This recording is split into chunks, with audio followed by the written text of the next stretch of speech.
Monsieur Baba Ali Moubari.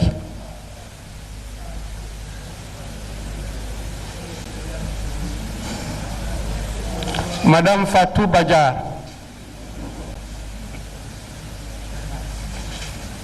Monsieur Almami Agibou Diallo.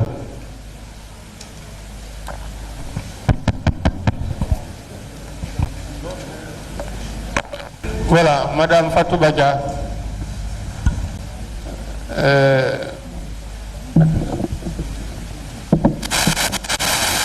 Vous êtes né en quelle année? En 1962. Où vous êtes né? Kankan. Vous êtes fille de? Mamadou Diaw Diallo. Mamadou Diaw Diallo. Et de? Hadja Mariama Diallo. Hadja Mariama Diallo. Votre profession? Commerçante. Commerçante. Vous êtes mariée? Oui. Je suis veuve. Veuve. Oui. Vous avez combien d'enfants? Vous avez des enfants combien? 3. 3. Vous êtes domicilié? Almamia. Almamia. Est-ce que vous avez été une fois poursuivi en justice et condamné? Non. Non. Voilà. Monsieur Baba Ali Moubari. Oui, Vous êtes né en quelle année? le 17 décembre 1980. 17 décembre 1980. Mais il y a des erreurs sur l'arrêt de Rangwa. Voilà.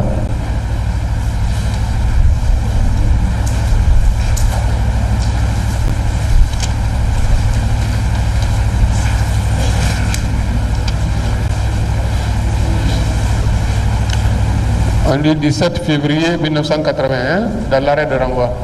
Le 17 décembre à 4 heures. 17 décembre.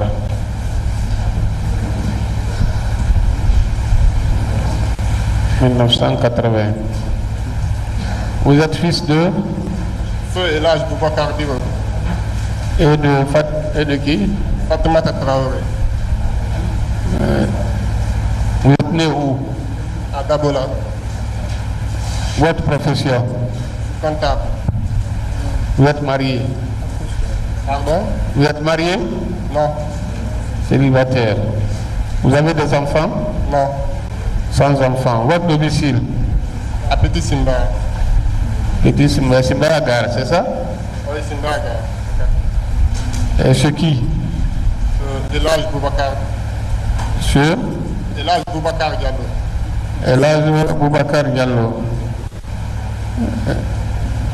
C'est votre père? C'est mon beau-frère. Votre beau-frère. Donc, qu'est-ce qu'il fait, Boubacar Diallo? Il est à la retraite. Fonctionnaire à la retraite. Est-ce que vous avez été condamné une fois, poursuivi et condamné? Non. Non.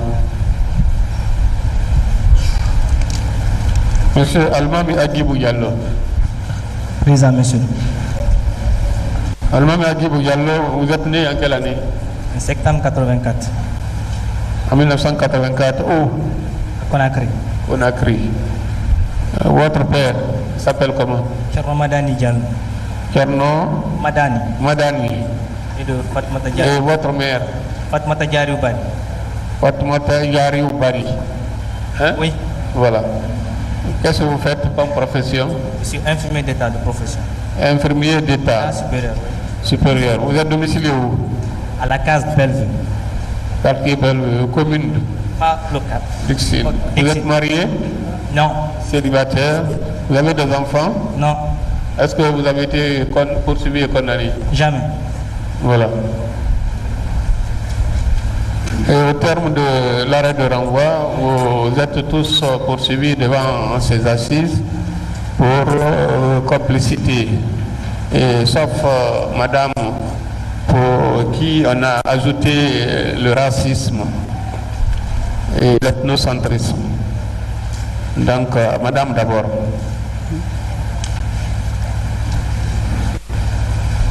Est-ce que vous reconnaissez les faits qui vous sont reprochés? Non, monsieur le président. Est-ce que vous pouvez nous donner la version des faits qui vous amènent devant cette cour? Vraiment, je ne peux pas vous donner ces versions parce que je ne sais pas pourquoi je suis là. Vous n'avez aucune version à donner? Je n'ai aucune version à donner dans ce sens. Utilisez le micro pour qu'on vous entende mieux. Votre mari était... Mon défunt mari était le directeur était du son général directeur. Kelefa Diallo. Kelefa Diallo. Qu'est-ce que votre mari faisait? Mon mari était policier. Policier. Oui. Il travaillait à la présidence à l'époque. Oui. C'est lui qui a formé le général Kelefa Diallo. C'est lui qui a formé le général Kelefa Diallo Oui. à la présidence. à la présidence. Oui. Oui. Ça c'est à quel moment? Au temps de quel président? Oui. Quel président? C'était Conté. le président Conté. On fait compter. Ouais. Donc il venait à la maison Oui. avec mon mari, même manger à la maison. Oui. On a des très bons rapports, il connaît toute ma famille Oui. à travers mon mari. Donc, mon mari est décédé. Oui. Depuis tout ce temps, il n'est pas venu me voir. Oui. Depuis qu'on l'a nommé chef d'état-major, il a appris le décès, il n'est pas venu me voir, moi aussi je ne suis pas parti le voir. C'est le jour que j'ai fini le veuvage. J'étais prête pour aller au village, pour voir la famille. C'est entre Boké et Bofa, il m'a appelé au téléphone. Il dit, je suis chez toi. J'ai dit, ah, moi je suis en route, qu'est-ce qui ne va pas? Il dit, non, j'étais venu te voir. Parce que depuis le décès du directeur, je ne suis pas venu. J'ai dit, bon, attends à mon retour. C'est comme ça que je suis parti. Le 8, je suis rentré le 9 au village. Étant au village là-bas, du 8 au 9, le 10, le 11, le 12, parce qu'il n'y avait pas de région sur nous. Le 12, je suis venu au centre pour appeler la famille pour leur dire que je suis rentré dans de bonnes conditions. C'est ainsi, dès que j'ai appelé mon neveu, le mari-chef qui est là, avant que je ne parte d'abord, ma maison qui est à Anta était écroulée, l'eau était rentrée, les murs sont tombés. Votre maison qui est à Kankan? À Anta. À Anta. À Anta, Oui. à côté de l'usine. Oui. L'eau est rentrée, la maison est écroulée, une partie. Oui. Donc tous les effets qui étaient dans la maison, j'ai cherché des véhicules pour transporter ça dans une autre maison que j'ai louée au bord de la route à Kuntia. Parce que c'est plus proche que de ramener en ville, là je n'ai pas de place. C'est ainsi que j'ai cherché les véhicules, on a transporté ce que je pouvais transporter dans ma voiture pour déposer dans cette villa. Après, je suis revenu à la maison. À Guibou, je l'ai connu, il y avait 2 mois de cela ou 3 mois. On me l'a présenté étant un monsieur qui travaille au service de renseignement. C'est un policier qui travaille avec eux là-bas qui me l'a amené à la maison. Il était venu pour me voir. Il cherchait un ingénieur pour la réfection de la case Bellevue. Le policier l'a dit, allons, c'est Madame Diallo, elle peut peut-être nous trouver un ingénieur parce qu'elle fait des affaires. Lui, il est venu me voir que si on peut trouver un ingénieur qui peut préfinancer, que le président de la République demande la réfection de la case Bellevue. C'est ainsi que j'ai connu ce monsieur. Il m'a présenté, il travaille au service de renseignement à la présidence. Celui-ci? Oui. Adjibou? Adjibou Diallo. Donc c'est ainsi que j'ai cherché des gens. Ils m'ont dit que j'ai trouvé un ingénieur. J'ai contacté 4 personnes. Ils m'ont dit qu'ils ne peuvent pas préfinancer si le contrat n'est pas signé par l'État guinéen. J'ai contacté un autre ingénieur qui s'appelle Alia. Lui, il dit que si le contrat est signé réellement par la présidence, il est prêt à préfinancer à hauteur de 50%. Donc, on était sur ces démarches-là, je les ai mis en contact. L'ingénieur là est parti travailler à la case Bellevue pendant 1 mois pour faire la maquette. C'est ainsi que celui-là vient à chaque fois me demander où en sommes-nous. Je les mets en contact avec l'ingénieur directement, qui partait à la case Bellevue, là-bas, là où il loge, pour faire les maîtrises. Le jour qu'il a fini, il a envoyé la maquette. J'ai donné ça à M. Agibou. Il dit qu'il va aller à la présidence et là, ces grands là-bas qui vont l'aider à avoir le contrat. J'ai dit d'accord, c'est ce qui s'est passé entre moi et Agibou Diallo. Après ça, que je lui ai donné la maquette, il venait souvent à la maison. Ce jour, il est venu, il m'a trouvé en train de déplacer un Magana qui m'a demandé 800 000 par voyage pour transporter les bagages à la villa, là, à la maison là où j'ai loué à Kuntia. Il dit, ne faut pas gaspiller de l'argent. Si tu peux trouver le prix de carburant, nous on a des pick-up, on peut t'aider. J'ai dit, il n'y a pas de problème, j'ai laissé le Magana partir.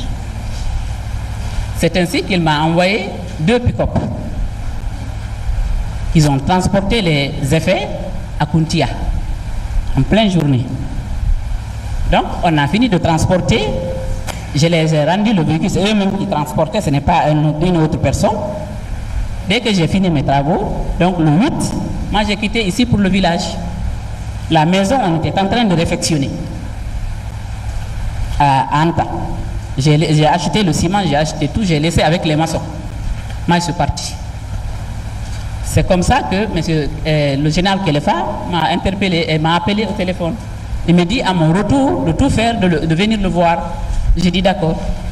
Le 12 maintenant, je suis venu au centre pour appeler mon neveu qui était à la maison là où j'ai fait déménager les effets. C'est lui que j'ai laissé là-bas avec un gardien et illettré. Comme lui, c'est un gendarme, je l'ai laissé sur les lieux comme il y avait tous les bagages là, à Kuntia. Qui est gendarme? Mon neveu, le fils de mon grand frère qui est avec Comment il s'appelle? Youssouf Diallo. Youssouf Diallo. M'a chef Youssouf Diallo. Oui. Donc c'est ainsi que je l'ai appelé pour lui dire qu'on est rentré dans de bonnes conditions.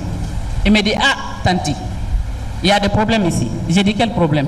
Il dit, j'ai reçu des gens qui veulent perquisitionner la maison. J'ai dit, des voleurs ou bien des gens qui veulent perquisitionner. Il me dit, c'est des gendarmes et des policiers. J'ai dit, des voleurs ou bien des gendarmes ou bien des policiers. Il m'a dit, c'est des gendarmes et des policiers. J'ai dit, qu'est-ce qu'ils veulent voir? Il dit, il ne sait pas. Ils sont en mission. J'ai dit, ils t'ont présenté l'ordre de mission? Il dit non. J'ai dit donc, il faut les suivre. Regarde avec quoi ils rentrent là-dedans. Ouvre toutes les portes. Tu as les clés. Tu les laisses fouiller et tu les observes. Il a ouvert toutes les portes. Ils ont fouillé là-dedans. Même dans le plafond, il paraît qu'ils sont montés avec une torche pour vérifier. Sur place, je l'ai coupé au téléphone. J'ai appelé le général Kelefa. J'ai dit, monsieur le général, j'ai un problème à Conakry, je suis au village. Là où je suis, il n'y a pas de réseau. J'ai dit, il y a eu des gendarmes et des policiers qui sont partis fouiller chez moi. Qu'est-ce qui ne va pas? Je ne sais pas si c'est des bandits armés ou c'est des bandits en tenue, je ne sais pas. Il me dit, ils n'ont rien pris. J'ai dit, je n'en sais rien. En ce moment-là, ils sont là-bas. Donc, c'est ainsi que j'ai rappelé mon neveu, Youssouf Diallo, qui m'a dit qu'ils ont terminé de fouiller, ils sont sortis avec le pistolet de mon mari, qui est dans une mallette. Il y a l'un des policiers qui a pris le pistolet, qui était dans la maison.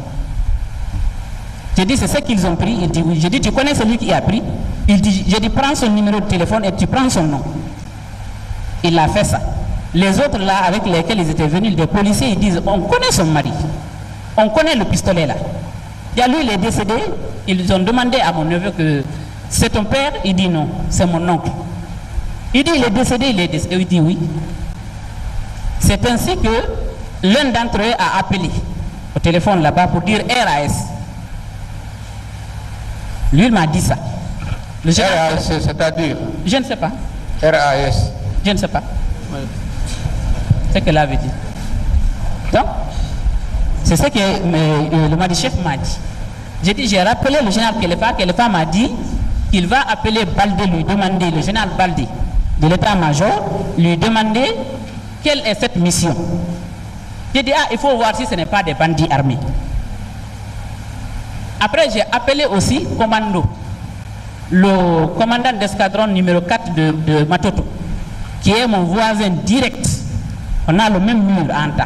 Là où ma maison est tombée, il est au courant, il connaît, il a vu. Dès que je l'ai appelé, il dit, ma soeur, qu'est-ce qu'il y a? J'ai dit, j'ai un problème. J'ai dit, là où j'ai fait déménager les bagages, à Kuntia ici, il y a eu des gendarmes et des policiers qui sont partis là-bas. Il dit, ma soeur, pourquoi tu ne m'as pas informé lorsque tu faisais déménager les choses? J'ai dit, mon frère, on est voisins, mais pour faire, tu as vu la maison qui est tombée, tu as vu les travaux qui sont là-bas, qui s'effectuent là-bas actuellement. J'ai dit, est-ce que j'ai besoin de te dire que je veux enlever les effets là-bas pour amener ailleurs? Je suis obligé, parce qu'il y a la pluie. On doit descendre les murs. Il me dit, d'accord, je suis le coordinateur général, je ne sais pas quel est, peut-être c'est mon adjoint qui est à Wanindara, qui est parti là-bas. Je vais l'appeler, lui demander. J'ai dit, d'accord. C'est ainsi que le général Kelefa m'a dit de le rappeler le soir. Je lui ai dit, moi, là où je suis, mon village c'est à 27 km. Si je me retourne là-bas, je ne peux pas avoir le réseau. Il m'a indiqué une heure à laquelle je veux l'appeler. Je l'ai appelé et il m'a dit d'attendre. Donc j'étais obligé de rester de midi à 19h pour avoir une suite. Je l'ai rappelé, c'est son chauffeur qui a pris. Il me dit que le général est avec le chef de l'État. J'ai dit d'accord. Dès qu'il est sorti, son chauffeur l'a transmis la commission. Il m'a rappelé. Il me dit, je n'ai pas pu voir l'autre, le général Balde d'abord. Rappelle-moi demain. J'ai dit d'accord. Je me suis retourné au village. J'avais les gens qui venaient me saluer et j'avais une cérémonie là-bas. Je suis resté. Le lendemain encore, je suis parti encore au centre. Lui demander toujours. Il m'a dit, je n'ai pas encore rencontré Balde, on a tellement de réunions à faire. J'ai dit d'accord. Je suis resté encore jusqu'à 10h. Il me dit, rappelle-moi à 22h. J'ai dit non, je ne peux pas rester ici jusqu'à 22h. C'est loin là où je suis. Il me dit d'accord. Le 14 encore, il m'a dit de le rappeler. Je l'ai rappelé. Il me dit qu'il ne sait pas encore quelle est la mission qui est partie là-bas. J'ai dit d'accord. Il me dit de toutes les façons, je dois rencontrer Balde ce soir, on a une réunion, je vais lui poser le problème. J'ai rappelé le commando, je ne l'ai pas eu au téléphone. Donc, il m'a dit encore le lendemain de le rappeler. Le lendemain, je n'ai pas pu venir au centre. Je suis venu jusqu'à 7 km, comme il faisait nuit, je me suis retourné. Je n'ai pas eu de réseau. Le 16, encore, je l'ai rappelé. Il me dit toujours, est-ce que je vais durer là-bas? J'ai dit non, je suis là, je dois faire le sacrifice et me remarier en même temps. Il dit, bon, c'est pas trop tôt. J'ai dit, qu'est-ce qu'il y a? Si c'est trop tôt, c'est quoi?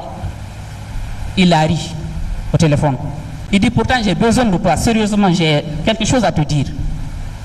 J'ai dit, quoi? Il faut me dire. Il dit, non, quand tu finis, il faut revenir, on va se voir. J'ai dit, d'accord, ça c'était le 16. À partir du 16, jusqu'à ce que j'ai terminé la cérémonie, je ne pouvais plus revenir au centre pour l'appeler. J'ai dit, comme je dois me précipiter pour rentrer. J'ai quitté chez nous le 19. Lorsque j'ai appris les événements à la radio, j'ai quitté le 19, nuit. Après, je suis venu, on est arrivé à Boké. Je suis venu dans la famille de mes beaux-parents pour les saluer. C'est là-bas que j'ai reçu des policiers qui étaient dans une 4x4 avec une convocation. On me demande de partir à Conakry. J'ai dit, il n'y a pas de problème, je me suis mis à leur disposition, on est venu. On m'a envoyé à 2h du matin à la DST. Ils m'ont posé des questions là-bas jusqu'à 3h du matin. Ils ont fait un billet de crew, ils m'ont envoyé à la DPJ, là où j'ai dormi dans une cellule avec des bandits. Le lendemain matin, ça c'était le 22. Le lendemain matin, ils sont venus à 10h. Une voiture de police. Ils sont venus m'extraire de là-bas pour m'envoyer à la fosse pelle, vers la gendarmerie ici. Là aussi, ils m'ont fait monter au premier étage. J'étais très malade. On m'a envoyé dans une grande salle, on m'a donné un matelas, on m'a dit de rester ici. Je suis resté là-bas de 10h jusqu'à 23h. Je n'ai pas mangé. Le chef qui est là-bas, j'ai oublié son nom, il s'appelle, je crois, Kumbasa. Il a demandé, il y avait beaucoup de gardes dans l'autre salle. Dans la grande salle, il n'y avait personne. C'est moi seul qui était là-bas. Mais il y avait des gens en tenue civile seulement qui étaient dans l'autre salle. Il a demandé aux gardes là, est-ce que la femme l'a mangé? Ils ont dit non. Bon, lui-même, il est venu me demander, madame, qu'est-ce que vous voulez manger? J'ai dit, alors là, je ne peux rien manger. Donnez-moi du riz fat avec du lait Gloria. J'ai dit, je suis très malade comme ça. Après, il est allé chercher du riz la nuit, là. Vers 23h, il a envoyé le riz avec une boîte de Gloria. J'ai mangé, je suis allé aux toilettes, j'ai tout rendu. C'est comme ça que j'ai dormi. Le matin, encore, un vendredi, j'ai vu les gendarmes qui sont venus me chercher avec 3 pick-up. Ils m'ont envoyé d'abord au camp Samori. Ils ont fait le tour avec moi là-bas. On est ressorti pour m'envoyer au PM3. Ça, c'était le 23. Et que je suis arrivé au PM3, je suis rentré me coucher. Ils sont venus me faire sortir. Pour venir m'interroger, il y avait Agibou et un autre Alpha. Que si je connais ces deux personnes-là, j'ai dit oui, je les connais. Il dit si j'ai loué des véhicules avec eux, j'ai dit oui. Mais je les ai rendus les véhicules avant de bouger. C'est ainsi qu'on a commencé à m'interroger. J'ai dit c'est tout ce que je connais dans cette affaire. Donc, on m'a ramené parce que ma tension était trop élevée. On m'a ramené dans la cellule. Je me suis couché. Après, ils sont venus me prendre pour m'envoyer au camp Samori. Là où est couché Aobe. Ils m'ont demandé si je connais Aobe. Je n'ai pas pu parler parce que dès que je l'ai vu, j'ai eu peur. Il était dans un bain de sang. Je ne supporte pas de voir le sang, je suis tombé en syncope. Ce qui s'est passé après, moi, je n'ai rien su. Je me suis retrouvé après, seulement au PM3 encore. Après, la Croix-Rouge est venue. Ils ont contrôlé ma tension, j'étais à 19,11. Ils ont appelé le médecin-chef de l'armée, le médecin qui était là-bas. Lui d'abord, dès qu'on est arrivé là-bas, il a fouillé mon sac. Les médicaments que j'avais là-bas pour ma tension et tout, il a tout pris. Qui a pris ça? Le médecin. Le médecin? Le médecin. Le militaire? Le médecin militaire. Oui. Tous les médicaments que j'avais pour ma tension, il a tout pris dans mon sac. Il ne m'a pas donné de médicaments. Difficilement, d'abord, ils m'ont réanimé au camp Samori là-bas. Difficilement. Ils m'ont branché des choses ici, à la narine, aux narines ici, et ils ont branché au courant. Ils m'ont versé de l'eau. Je ne sais pas comment ils m'ont ramené au PM3. C'est ainsi que la dame de la Croix-Rouge a dit, est-ce que vous connaissez l'état de cette femme?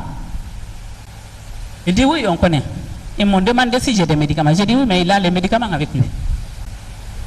Il dit, oui, on a ces médicaments, on va lui donner quand elle aura besoin. Il n'a pas voulu me remettre. Dès que les Blancs ont quitté, ils n'ont pas voulu me remettre les mêmes médicaments. Je suis resté comme ça. L'argent que j'avais aussi dans mon sac, 880 000, ils m'ont retiré ça. Donc je n'avais rien sur moi. Pour manger, il faut que je demande à quelqu'un de me donner de l'eau chaude avec du thé pour boire.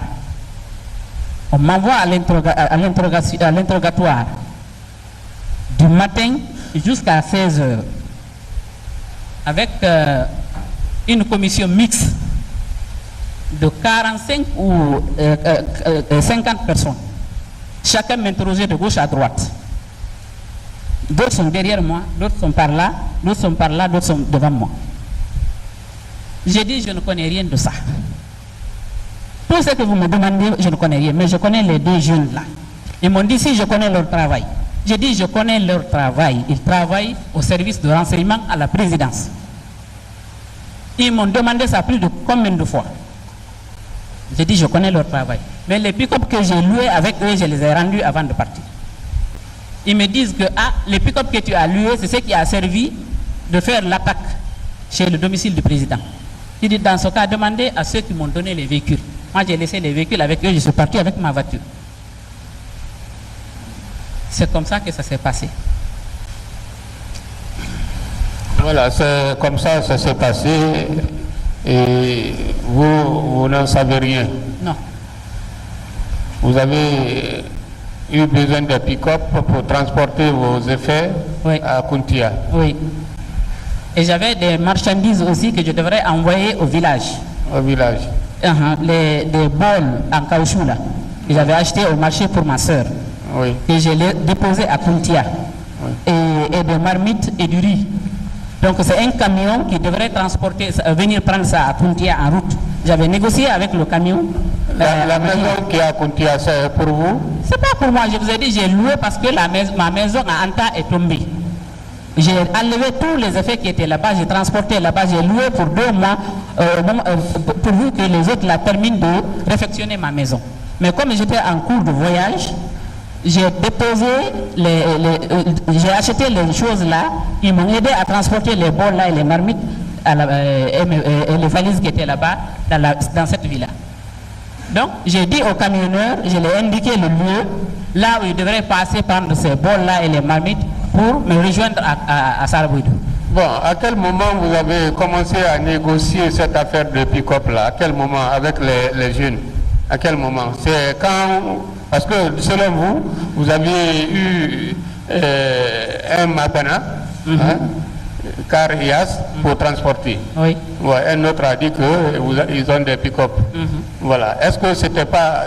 immédiatement ou bien quelques jours avant, vous avez discuté cette affaire de pick-up avec ces jeunes? Non, c'est sur place. Il était venu me voir à la maison. Ça, c'était le 3. Le 3? Le 3 juillet. Le 3 juillet. Le 3 juillet. Votre maison s'est écroulée quand? Le 1er. Le 1er. Oui, oui. La maison s'était déjà écroulée? Oui. J'ai transporté d'autres bagages par ma voiture et des taxis. Oui. Mais comme il y avait des lits, il y avait des tables bancs, il y avait des matelas, donc ils ne pouvaient pas continuer dans ma voiture. Ils m'ont dit qu'ils peuvent me trouver les pick-up là. C'est ainsi qu'ils sont venus me trouver en train de discuter le Magbanan qui m'a dit à 800 000.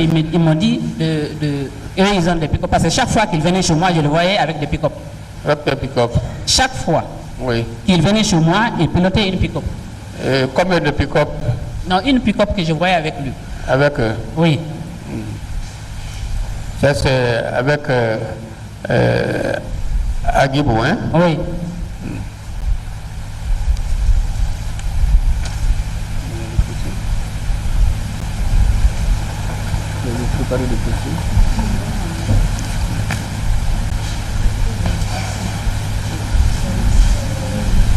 Pas de questions. Voilà. Monsieur Agibou. Oui, Monsieur le Président. Voilà.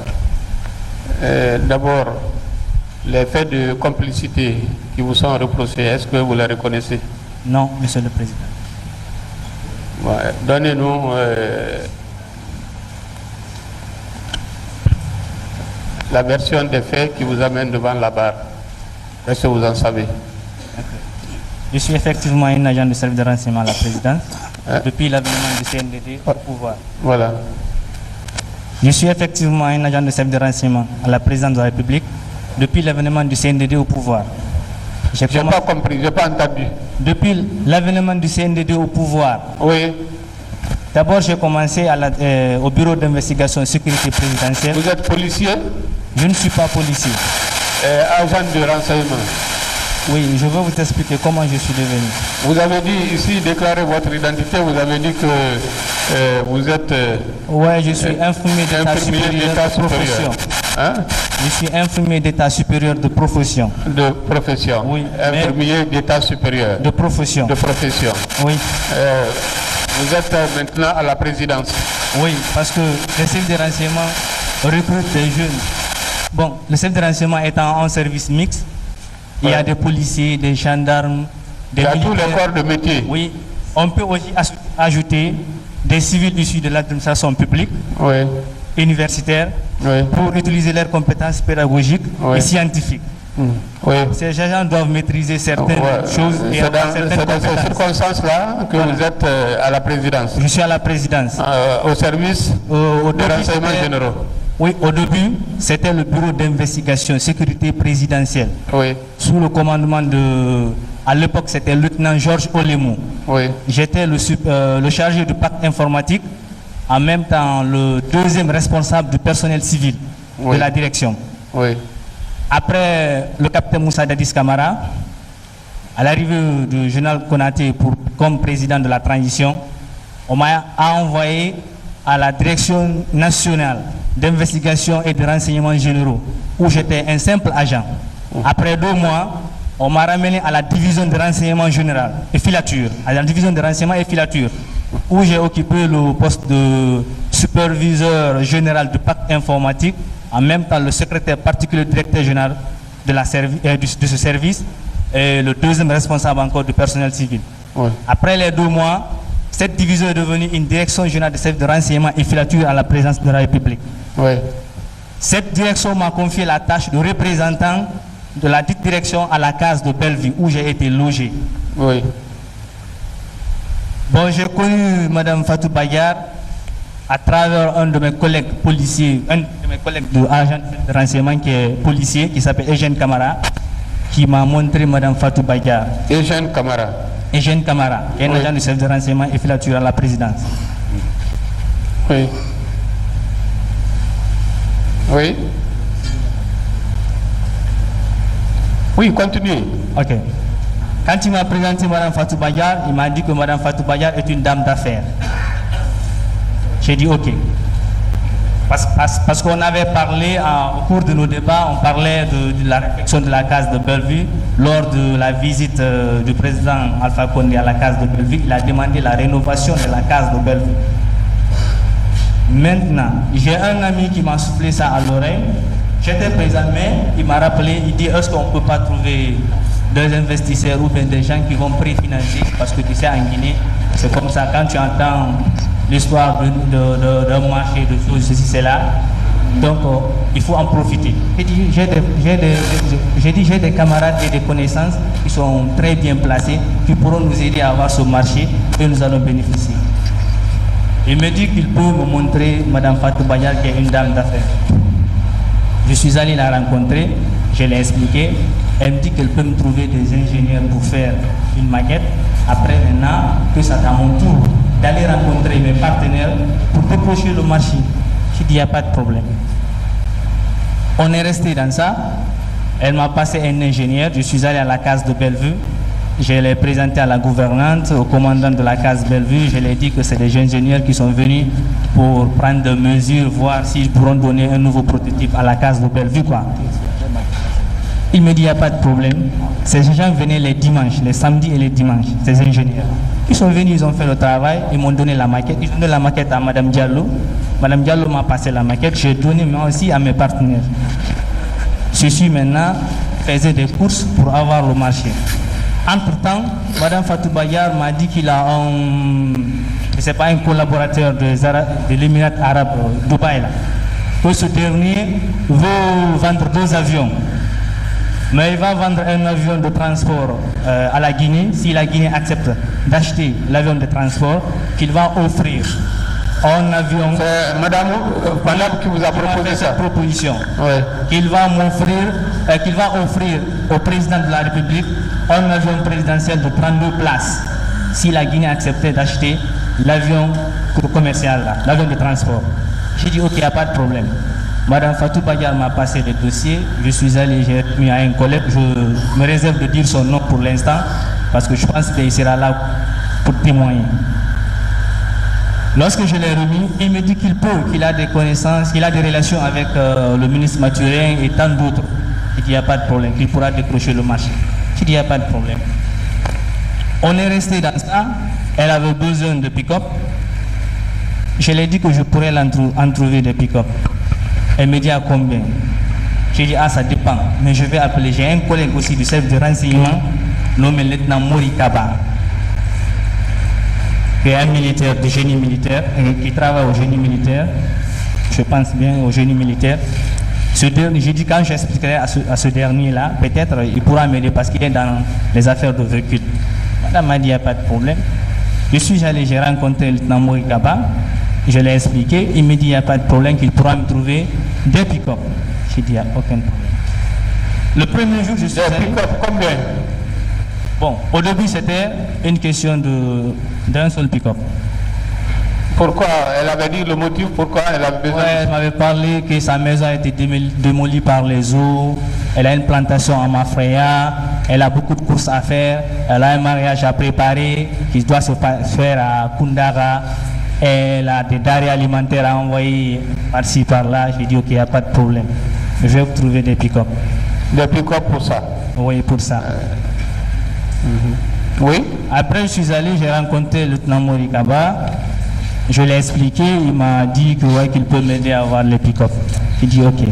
Je suis venu, j'ai dit à Madame Fatou Bagar, elle me dit, il n'y a pas de problème, mais... Lieutenant Mori Kaba. Lieutenant Mori Kaba. Oui. Vous êtes allé le voir pour lui demander s'il peut trouver des pick-up pour Oui. Madame Fatou Bagar. Oui, oui. Lieutenant Mori Kaba s'occupe de quoi? Lieutenant Mori Kaba est un agent de service de renseignement, un simple agent. Agent des services de renseignement. Oh, oui. Un militaire au grade lieutenant et au génie militaire. Des renseignements. Oui. Après, je l'ai aidé à avoir au début un seul pick-up pour 5 jours. Bon, pour 10 jours. Pour 10 jours. Après, elle m'a dit que le seul pick-up là ne peut pas faire le travail là. Sa maison, le transport et tout ce qui s'ensuit. J'ai dit ok, il n'y a pas de problème. Je pourrais vous trouver encore d'autres si vous en avez besoin. Après, je suis allé encore, elle a sollicité 2 pick-up.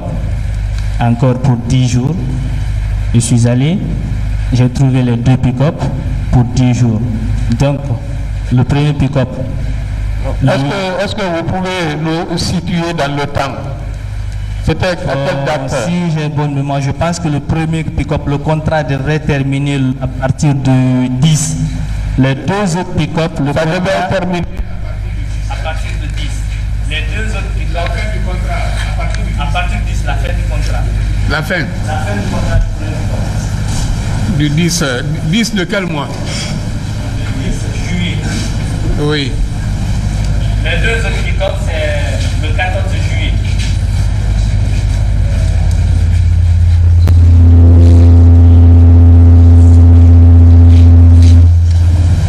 La fin du contrat des 2 autres pick-up le 14 juillet.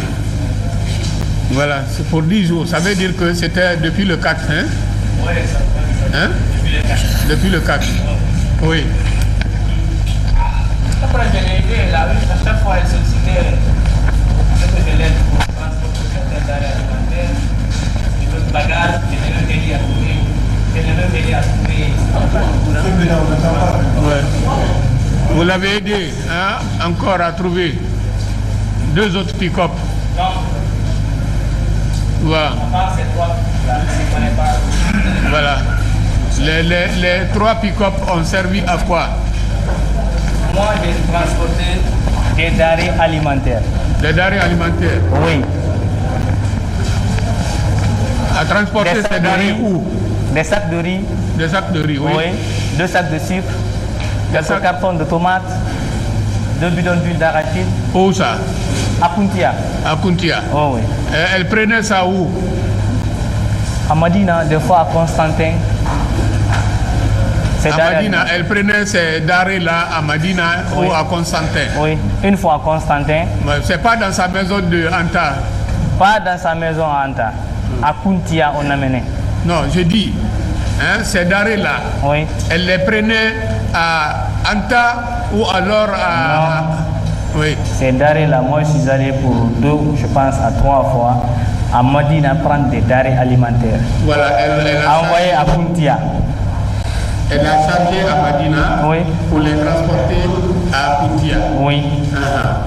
Aussi à Constantin, Oui. pour chez elle à Almamia, Oui. encore à Kuntia. Oui. Ça aussi, ne s'est pas passé le même jour, hein. C'est Voilà. à chaque fois elle a besoin de moi. Oui. Je viens, je transporte ça pour elle, quand je n'ai rien à faire. Oui. On est resté dans ça. Le 10, le jour où je devrais ramener le premier pick-up, il y a le Tambouri Kaba qui m'appelle, il me dit qu'il a appris que les pick-up ont fait un accident. J'ai dit non, je ne crois pas.